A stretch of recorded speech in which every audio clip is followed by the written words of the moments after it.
Now, I'd probably act pretty, surprised. Now, I'd probably act pretty, surprised. Now, I'd probably act pretty, surprised.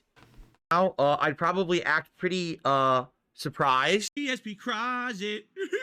Overall, the only negative was the crazy, insane criminal troll who socially engineered my Walmart account to cancel my Switch 2 pre-orders. Fuck that. Total bullshit. But it is what it is. I talked all about that at length yesterday. If you want to know the full story, watch the podcast from yesterday while I fully explained it. And like I said, even if there are any updates regarding Switch 2, I'm not going to tell you. Seriously, I'm just not going to tell you because who knows what lengths these crazy people will go to try to screw with me and my content. So I'm just not going to bring it up. All right? All right. So, cool. All right. So, all that being said, thank you guys for a great show week. I hope that you guys have had a good time. Let's get some support on the stream rolling. In fact, as I was literally as I said that, our first support of the day came in from Kate. I'll shout that out in a second. Let's get some support in, guys. How about some super chats, some tips, some memberships, and some subs? All right. 5 straight streams of hitting the goals. I would love to keep that momentum going today. Let's hit 2 more. So we're at 35 by the end of today, meaning we only have 5 goals to go when we resume on Sunday. Because remember, tomorrow is my day off. Okay. Shall we? Well, let me do the shout out for Kate. Kate did a $2 super chat. Will Walmart do anything about the Switch 2? No. Walmart doesn't care. Walmart has no power to fix anything. They gave me an account credit. I have an account credit. Like, that's a big deal. I can't use it on a Switch 2, so it's pointless, but they gave me an account credit, okay? That's it. That's all they're willing to do. They admitted they screwed up. It's their fault that this whole thing happened. Fuck that. Total bullshit. So they credited my account. Not that it's going to get me it, so there's no, I already said, there's no point in talking about this moving forward. As I told you, if I get one, I'm not telling you anyway. It's no one's business because I don't want these people messing with it. So we're just going to stop talking about Switch 2. There's no point. Okay? Okay. So I can't buy it through official means. And the thing is, I want to. You have to understand something. All right? I wanted to buy the Switch 2. I had every intention of paying my own hard-earned money to get the Switch 2. These crazy criminals, these mentally stunted morons, are the reasons why I can't just do normal shit through normal means like everyone else.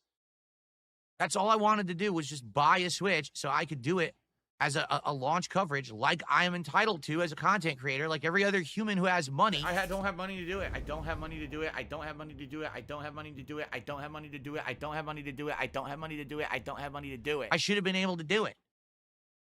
Where do I get this? Amazon. You get everything on Amazon. Bamboo thread. I have all kinds of bamboo threaded underclothing now, and it's very comfortable and it all aerates beautifully. It's really good stuff.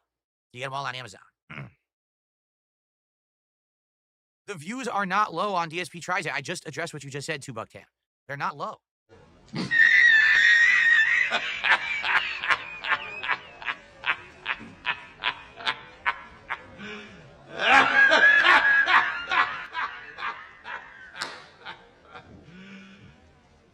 you serious? Views on DSP Tries that are good. They get around 1,000 views each. They don't get it immediately, but they get about 1,000 views each. Sometimes they get more over time. It depends on what the subject matter is. But they're not doing poorly. I think you're listening to some idiot and you're listening to the wrong narrative. They're not doing poorly at all. They're doing fine. Look, literally every single episode has 1,000 views. Or more.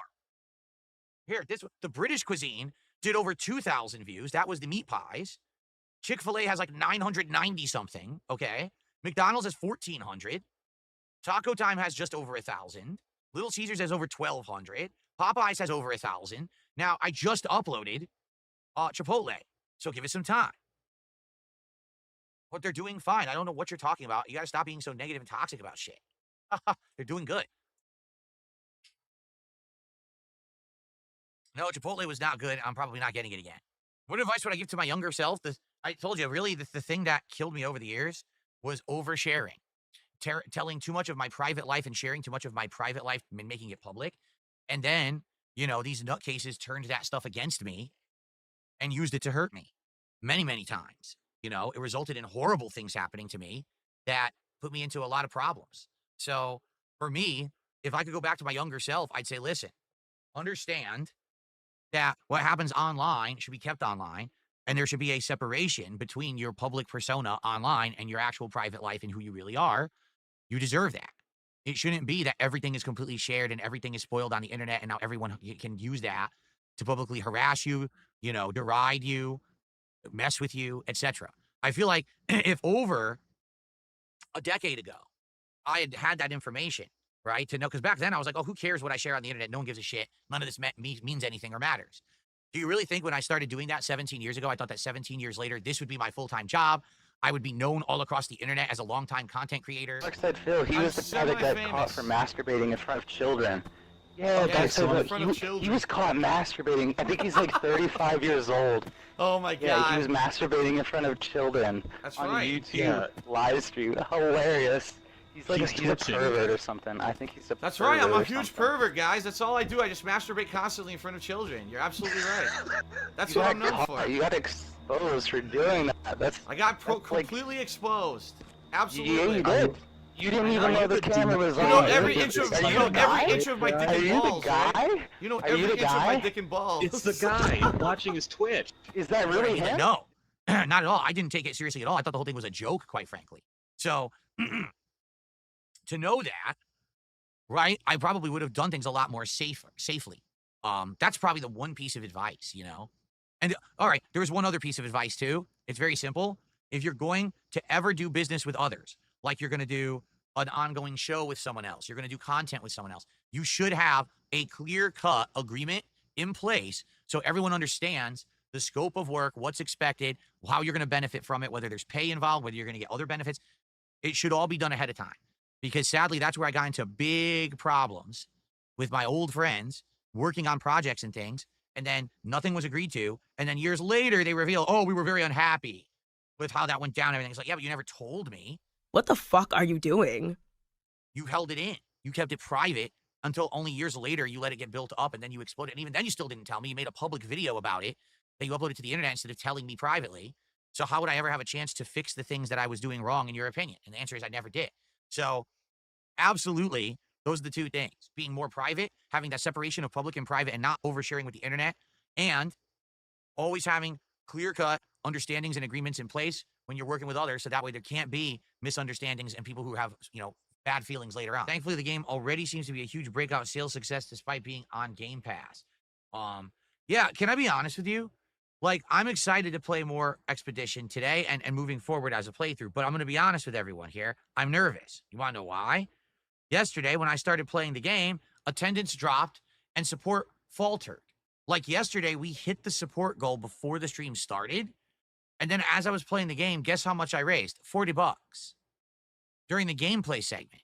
So does that mean today when I start playing the game, all of you are going to leave and then it's going to be low attendance, low engagement, low support playing this game? Because I think it's good and I want to play it. It looks like it's a great game, but I don't want this to be another metaphor. I need people who understand RPGs to actually show up, engage, and support when I play an RPG.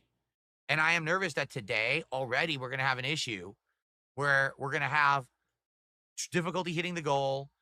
Everyone's going to leave, and it pisses me off. I love RPGs. You know that. So, guys, I mean, I'll be honest. Yeah, I am disappointed. Okay, why am I disappointed? Because I've been saying all along, I don't think that the whole issue with RPGs is over. Okay, just being honest, I don't think so. I think for some reason, now my audience just doesn't like RPGs, even though I do. You guys fully supported Suikoden. I did a Suikoden marathon, or not marathon, a Suikoden playthrough, where every stream we hit my goals. Why can't we also do that for the modern RPG that just came out that apparently is amazing, right?